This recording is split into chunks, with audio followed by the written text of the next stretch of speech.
병원에서 주사만 맞으라고 하더군요. 왜 아픈지, 어떤 주사인지도 진료실에서 제대로 설명해 주지 않아요. 누구는 몇 번까진 괜찮다. 누구는 스테로이드라 위험하다고 하고요. 맞고 나면 잠깐 괜찮다가 다시 아파지면 이게 자연스러운 건지 치료가 잘못된 건 아닌지 더 헷갈립니다.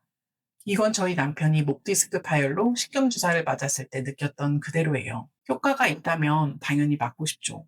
그런데 과잉진료는 아닌지, 정말 효과가 있는지, 부작용은 없는지 불안하잖아요. 그래서 오늘은 목 디스크 치료에서 빼놓을 수 없는 목 신경주사를 이 영상 하나만 봐도 이해될 만큼 속 시원하게 정리했습니다.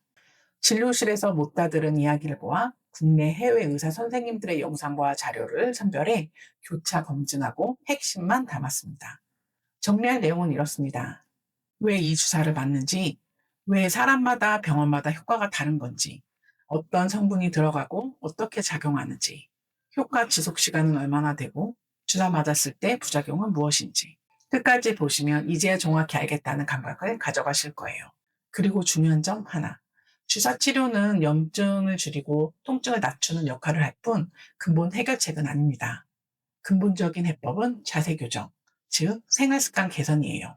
이게 병행되지 않으면 주사를 맞고 심지어 수술을 해도 재발할 수 있어요. 자세 교정에 대한 자세한 내용은 고정 댓글을 확인해 주세요. 이제 본론으로 들어가겠습니다.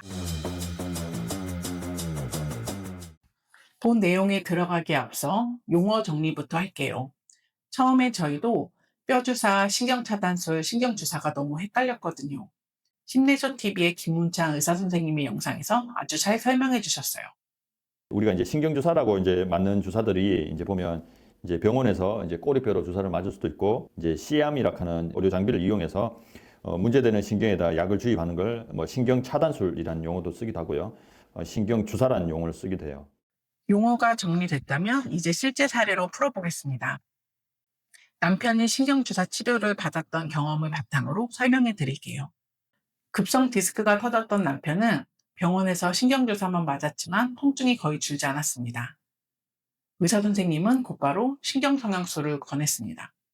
그런데 입원해서 몇백만 원이 드는 신경성형술까지 했지만 통증은 잡히지 않았어요. 저희도 그렇고 많은 분들이 여러 번 맞아도 효과가 없다. 잠깐만 괜찮다고 하십니다. 왜 이런 의문이 생길까요? 근본적으로 왜 맞는지와 작동 원리를 모르기 때문이에요. 원리를 알아야 병원마다 효과가 다른 이유도 보입니다. 먼저 주사 성분과 작동 과정에 대한 설명을 해드리겠습니다. 심리쇼 TV의 김문찬 선생님의 영상입니다. 그래서 먼저 이제 신경주사의 성분을 보시면 스테로이드 주사, 그다음에 이제 마취제도 일부 들어가고요. 그 안에 이제 비급여 약제인 유착 방지제도 들어가게 됩니다. 일단 이 세 가지 이제 성분이 주 성분이고요. 먼저 이제 스테로이드 주사. 다들 이제 아시다시피 이거는 이제 강력한 항염증 작용을 하는 약제입니다.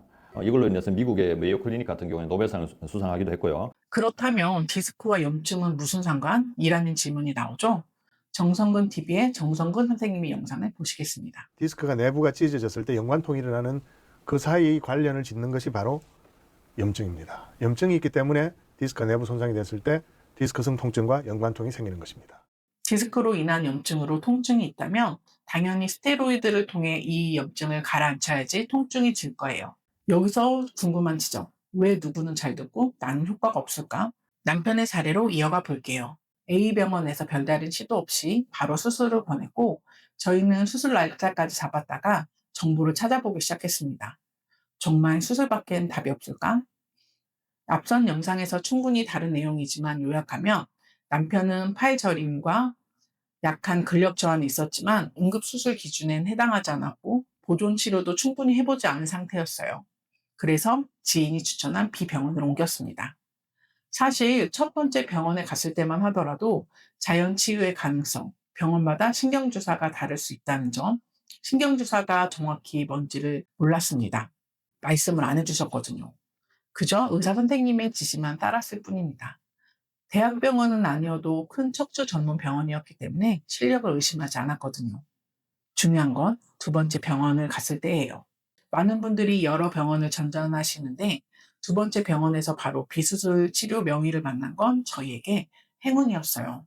B병원 의사 선생님은 MRI를 보시고 디스크 조각이 말랑해 보여 자연 흡수 가능성이 있다. 신경주사로 통증을 조절해보며 지켜보자고 하셨어요. 큰 기대 없이 따랐는데 결과는 정말 충격적이었어요. 신경성형술까지 했던 우리가 비병원에서 다시 맞은 신경주사로 통증이 눈에 띄게 줄기 시작했거든요. 왜 이런 차이가 났을까요? 핵심은 스테로이드가 정확하게 염증 부위에 도달하였는가 아니면 도달하지 못했는가입니다. 부산 우리들병원 DB의 오형성 진료원장님의 말씀입니다. 엑스레이 투시 장치를 이용해서 정확한 위치를 확인하면서 가는 주사 바늘을 신경 가까이에 경막 외 공간에 위치하여서 스테로이드와 국소 마취제 등의 치료 약물을 주입을 합니다. 약 10분 정도 소요되는 비교적 간단한 시술이지만 정확한 위치에 약물을 주입해야만 효과적인 치료가 이루어질 수 있으므로 숙련된 의료진이 시행을 해야 합니다. 굿라이프의 이경석 원장 선생님께서도 말씀하셨어요. 여기에만 약이 가는 게 좋은 거예요. 근데 불가능하죠. 제가 보여드릴게요. 자, 합니다. 환자분 신경주사 놓을게요. 가장 많이 9번, 10번 염증 부위에 간 건 사실이지만 주위에 어때요? 주위에 신경주사약이 많이 묻었죠. 그리고 또 하나, 디스크 조각의 성격에 따라서도 달라진다고 해요. 급성 탈출처럼 수분 많은 조각이 염증을 주도할 땐 반응이 좋은 편. 만성 돌출, 심한 협착, 유착처럼 기계적 요인이 크면 주사만으로 부족할 수 있어요. 이럴 때 카테터로 접근하는 신경성형술이 대안이 될 수 있습니다. 일시적일 뿐이다. 시간이 지나면 더 아프다. 이건 왜 그럴까요? 정성근 TV의 정성근 의사 선생님의 영상을 보시겠습니다. 주사 맞으면 바로 낫나요? 그렇지는 않습니다. 이렇게 100% 통증이 있는 분들이 있다고 보겠습니다. 이 Y축이 통증입니다. 100% 아프다가 주사를 맞고 나면 그 당일날은 좀 편해집니다. 국소 마취제가 들어가서 그런 거죠. 그 당일은 좀 편하다가 한 2, 3일 동안 오히려 더 아픕니다, 사실은. 더 아프다가 시간이 지나면서 한 2주 정도 지나면서 서서히 통증이 쭉 떨어져 가지고요. 배가 아프던 사람이 20, 10 혹은 30 정도로 떨어지게 됩니다. 그 다음에 그 상황이 쭉 유지돼서 가다가 한 2달, 3달 지나면서 차츰차츰 통증이 다시 올라오는 그런 양상을 보이는데요. 그래서 이 시간 순서가 상당히 중요하고요. 2주 정도, 주사 맞고 나서 2주쯤부터 효과를 좀 볼 수 있고 2달 내지 석 달 간다. 이렇게 보시는 게 정확합니다. 방사통이 보통 배가 아프던 게, 초기 배가 아프던 게 6개월이 지나면서 서서히 떨어지게 됩니다. 그렇다면 배가 아플 때 처음 주사 한 번 맞아서 2, 3달 동안 통증이 가라앉고 나면 다시 아플 때 100만큼 올라오진 않습니다. 한 2, 3주 좀 지나다 다시 한 번 더 주사를 맞으면 또 2, 3달 가게 되고요. 그래서 주사를 한 2번 맞으면 초기에 아주 아픈 6개월 정도를 편하게 지내면서 그때 척추위생을, 척추 주사를 할 때 그 타겟에 정확하게 스테로이드가 들어가야만 효과가 있는 것입니다. 그런데 어디가 타겟인지 모르는 경우도 많고 또 거기까지 약물을 제대로 넣는 것, 상당한 훈련이 필요한 그런 과정이라고 보시면 됩니다. 그리고 중요한 안전 포인트. 성분이 스테로이드라고 말씀드렸죠? 반복, 고용량 사용 시 부작용이 있을 수 있습니다. 정성근 TV의 정성근 의사 선생님의 영상을 보시겠습니다. 부작용은 없나요? 부작용이 있습니다. 시술 관련 통증이 꽤 심하게 옵니다. 이건 거의 누구나 옵니다. 주사를 맞을 때 심한 통증이 오는 경우는 오히려 좋습니다. 약이 타겟에 정확하게 들어갔다는 뜻이 될 수 있기 때문입니다. 또 주사 후에 좀 더 아픈 경우도 마찬가지입니다. 그 다음에는 스테로이드 자체의 부작용이 있습니다. 경막 외 공간에다가 스테로이드를 넣긴 하지만 그게 혈관을 타고 우리 몸에 돌면서 스테로이드의 부작용이 조금 나올 수 있습니다. 흔한 부작용은 당뇨가 있는 분들은 당이 3, 4일 내지 일주일, 어떤 분들은 한 달 정도 당이 좀 올라갑니다. 그래서 이 주사 맞고 나서는 국수나 밥을 많이 줄이시고 매일매일 열심히 걸으시라 이런 말씀 드리고요. 어떤 분들은 스테로이드 맞고 나면 얼굴이 확확 달아오르는 분들도 있고 여드름 같은 게 생기는 분들도 있고요.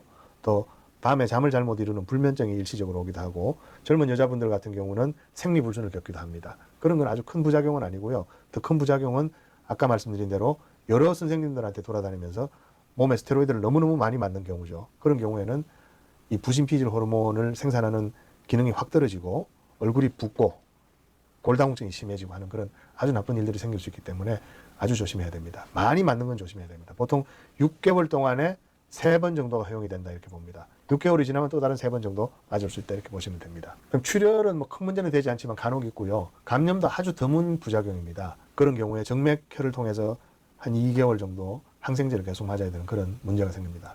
그 다음에 신경 손상이 올 때도 있습니다. 신경 손상이 바늘에 의해서 손상되는 경우는 흔치 않고요. 약에 의해서 혹은 바늘이 혈관을 건드릴 때 이럴 때 이제 신경 손상이 올 수 있어서 그것도 아주 조심해야 됩니다. 그렇기 때문에 어떤 분들이 주사를 맞아야 되는지를 정확하게 아시는 게 중요하죠. 마지막으로 이 치료를 왜 하는가를 정리할게요. 디스크는 시간에 따라 자연 흡수되고 좋아질 가능성이 있습니다. 문제는 그 시간을 통증 때문에 버티기 어렵다는 거죠. 신경주사는 그 시간을 버틸 수 있게 통증을 낮춰주는 역할을 합니다. 그리고 오늘 가장 중요한 결론. 수술이든 주사든 통증 조절일 뿐 근본을 바꾸는 건 생활입니다. 자세 생활 습관을 고치지 않으면 다시 아프기 쉽고 다른 디스크에서 문제가 발생할 수 있어요. 근본 해결책인 자세 교정에 대한 내용은 고정 댓글에서 바로 확인 가능합니다. 오늘 내용이 도움이 되셨다면 구독, 좋아요 부탁드립니다.